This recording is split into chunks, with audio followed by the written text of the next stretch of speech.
Após perder sua filha ao iniciar uma investigação, um vigilante se revolta e se decide se tornar a própria lei, punindo os políticos corruptos. Olá, pessoal! Hoje vamos recapitular o filme O Doutrinador de 2018 e vamos para mais um resumo top.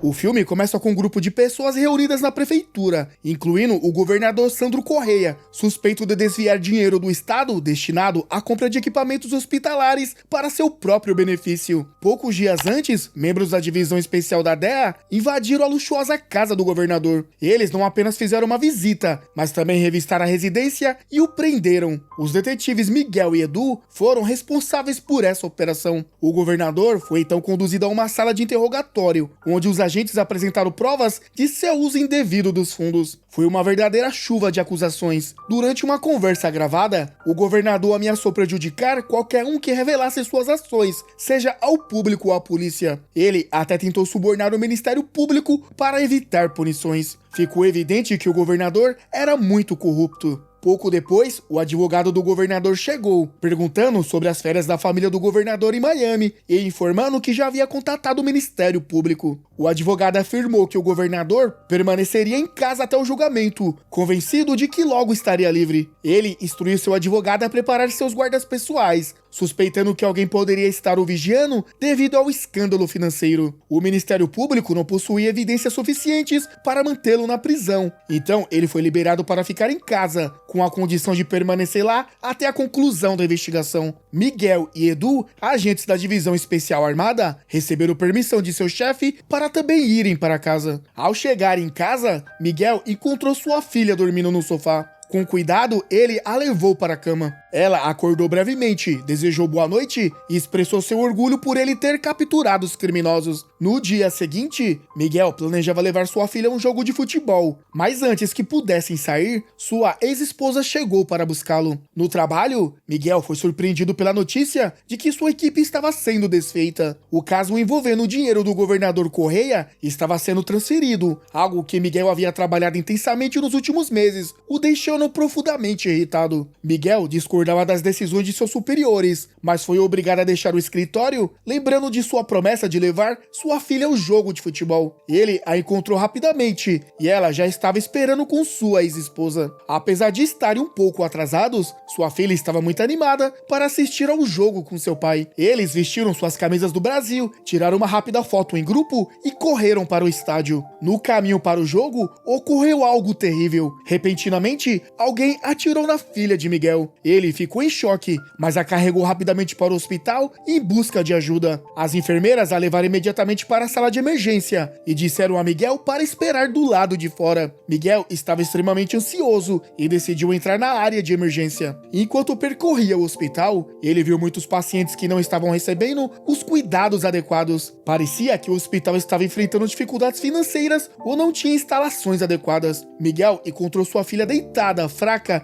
em frente à sala de cirurgia. O hospital estava lotado e não possuía equipamentos suficientes, então ela teve que esperar sua vez. Infelizmente, devido à demora no tratamento e à falta de sangue necessário, a filha de Miguel foi viver com os anjinhos. Foi uma perda devastadora para Miguel. Pouco depois, a ex-esposa de Miguel chegou ao hospital e ficou completamente chocada ao saber da trágica notícia da filha deles. Edu ficou profundamente abalado pelo que aconteceu com a filha de Miguel e queria ajudar a encontrar o atirador, mas Miguel não tinha ideia de onde ele poderia estar, já que estavam perto de muitos prédios quando o incidente aconteceu. O responsável poderia estar escondido em qualquer lugar. Miguel também estava extremamente chateado com a falta de equipamentos adequados no hospital para salvar sua filha. Ele acreditava que se o hospital tivesse mais estrutura, sua filha poderia ter sobrevivido. Ele pensou que ninguém poderia sofrer ou ser negligenciado até que fosse tarde demais. No meio de sua tristeza, Miguel descobriu que o governador Correia havia sido inocentado do escândalo de desvio de dinheiro. Sem mais problemas legais, Correia anunciou sua candidatura à presidência e prometeu aumentar o orçamento para a saúde e hospitais públicos, visando melhorar a vida dos brasileiros. No entanto, Miguel estava furioso com Correia. Ele viu além das mentiras e das promessas vazias. Decidido, ele se juntou a um grupo de de manifestantes na prefeitura e confrontou a polícia. Miguel usava uma máscara e alguém na multidão filmou tudo. Depois de enfrentar os guardas de Correia, Miguel finalmente confrontou o governador na prefeitura. Determinado, ele tomou a decisão que considerava necessária e pôs fim à vida do governador corrupto, cujas ações indiretas levaram à morte de sua filha. Foi um confronto tenso e dramático. No dia seguinte, Gomes se reuniu com seus aliados políticos e os pressionou a apoiar seu filho para a presidência, substituindo Correia.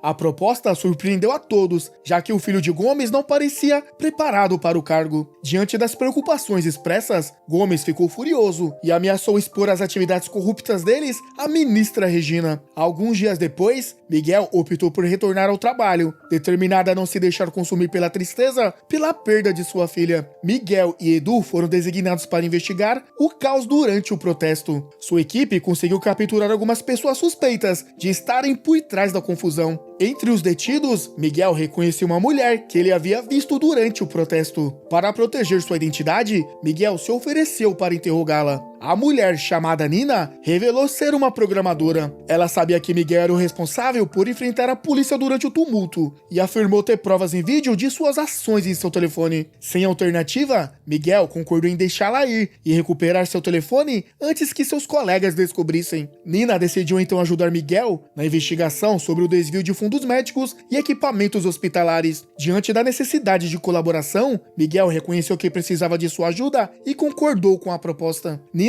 utilizou suas habilidades para hackear o laptop pessoal de Correia, onde descobriram evidências do envolvimento de Gomes e seus aliados políticos em atos corruptos. Determinado, Miguel decidiu confrontar os funcionários e políticos corruptos, responsáveis pela tragédia de sua filha, usando sua máscara habitual como disfarce. O confronto foi intenso e Miguel agiu sem restrições. Logo, rumores sobre a queda dos políticos começaram a circular. Observando de longe, Nina se questionou se a pessoa por trás dessas ações poderia ser vista como herói. Mais tarde, Miguel visitou Nina em seu local de trabalho e pediu que ela descobrisse quem estava financiando as campanhas dos políticos corruptos. Inicialmente desinteressada, Nina mudou de ideia quando Miguel ofereceu um acordo. Ele prometeu ajudar a reduzir a sentença de prisão da mãe de Nina, que havia sido injustamente condenada. Nina visitou sua mãe na prisão e discutiu sobre a importância da verdade. Sua mãe expressou uma visão diferente, argumentando que a verdade é como uma ilusão, variando de pessoa para pessoa. Após essa conversa, Nina decidiu colaborar com Miguel para descobrir que estava financiando as campanhas de Correia e outros políticos corruptos. A revelação chocante foi que Gomes estava por trás dos financiamentos corruptos. Nina, utilizando suas habilidades de hacker, acessou o sistema de câmera de vigilância em um prédio onde Gomes estava planejando se encontrar com Regina. Enquanto isso, Miguel fingiu colaborar com Edu para evitar levantar suspeitas. Edu, por sua vez, estava concentrado na investigação de um serial killer que tinha como alvo funcionários corruptos. Este assassino, apelidado de O Doutrinador, era conhecido por sua habilidade de ex-militar, precisão com armas, capacidade de desaparecer sem deixar vestígios e por eliminar suas vítimas com um único golpe. Miguel, preocupado com a aproximação de Edu da verdade, sugeriu que ele tirasse uma folga do trabalho para sua própria segurança. Enquanto Miguel ajudava Edu, ele seguiu seu próprio caminho. Edu descobriu que o próximo alvo do Doutrinador era a ministra Regina e tentou avisar Miguel, mas sem sucesso em contatá-lo. Decidindo agir sozinho, Edu foi ao local onde Regina estava se encontrando com Gomes. Ao chegar lá, confrontou finalmente o Doutrinador. Miguel, sem desejar lutar com Edu, tentou escapar, mas acabou sendo baleado. Nesse momento crítico, ele decidiu abandonar sua missão de eliminar Regina e fugiu. Miguel conseguiu encontrar Nina, que o ajudou a tratar de seu ferimento. No dia seguinte, Miguel e Edu compartilharam suas descobertas da investigação com seus colegas, apresentando evidências contundentes sobre a aliança da ministra Regina com Gomes, o financiador por trás das campanhas corruptas. Juntos com uma equipe de investigadores determinados, decidiram intensificar os esforços para desvendar as atividades de Regina. Contudo, seus superiores rapidamente interferiram, ordenando que cessassem as investigações.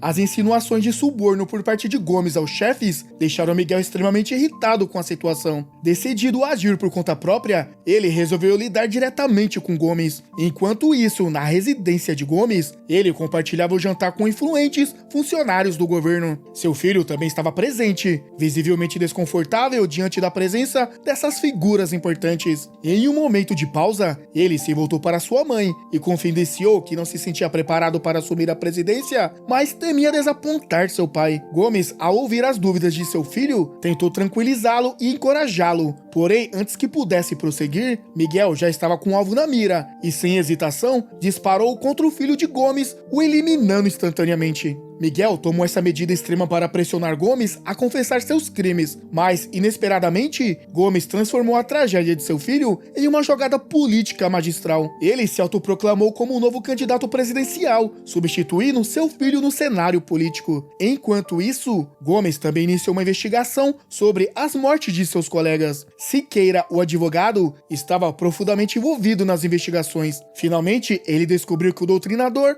tinha um cúmplice. Infelizmente, ele erroneamente identificou o chefe de Nina como esse cúmplice e o eliminou. Mais tarde, Nina chegou ao escritório e encontrou seu chefe eliminado, deixando-a aterrorizada. Ela fugiu para o esconderijo de Miguel em busca de segurança, sem perceber que os homens de Siqueira estavam seguindo seus passos. No meio do caos, Siqueira fez Nina de refém e negociou um acordo com Miguel para salvar sua vida. Ele ordenou que Miguel eliminasse Júlia Machado, outra candidata presidencial, como parte do acordo para garantir a segurança de Nina. Miguel, sem alternativa, concordou com as exigências de Siqueira. Pouco depois, a polícia chegou ao esconderijo de Miguel, alertada pelos tiros relatados pelos vizinhos. Edu e sua equipe, que também estavam investigando o caso do doutrinador, reconheceram o local como sendo o esconderijo do criminoso. Edu ficou atordoado ao descobrir que seu melhor amigo Miguel era o doutrinador, após encontrar o celular de Miguel na cena do crime. Com a confirmação de que o doutrinador tinha como alvo Júlia, Edu correu para o local de um debate entre os candidatos presidenciais. Miguel também estava se dirigindo ao debate para eliminar Júlia, uma política honesta. À beira de puxar o gatilho, Miguel foi interrompido por Edu. Uma luta intensa se seguiu entre os dois, ambos tentando evitar o pior. Edu implorou a Miguel para parar, argumentando que continuar só o tornaria tão corrupto quanto aqueles contra os quais ele lutava. No entanto, Miguel parecia decidido a seguir em frente. Enquanto isso, Nina, mantida como refém por Siqueira, viu uma oportunidade e lutou contra ele, ferindo-o gravemente. Miguel foi finalmente capturado pela polícia por seus crimes contra funcionários corruptos. Edu, esperando poder mudar a mente de Miguel, trouxe a ex-esposa de Miguel à prisão. Ela tentou convencê-lo, destacando como suas ações envergonhariam sua filha e não a fariam sentir orgulho dele. Na prisão, Miguel viu na TV que Gomes estava ganhando ainda mais apoio público devido à tragédia envolvendo seu filho. As pessoas estavam simpatizando com Gomes e mostrando um apoio a ele. Quando Miguel estava prestes a ser interrogado, um de seus superiores tentou eliminá-lo, mas Miguel virou o jogo e o neutralizou. Sabendo que Gomes estava prestes a se tornar presidente, Miguel fez uma fuga audaciosa da prisão, armando-se e se preparando para sua vingança.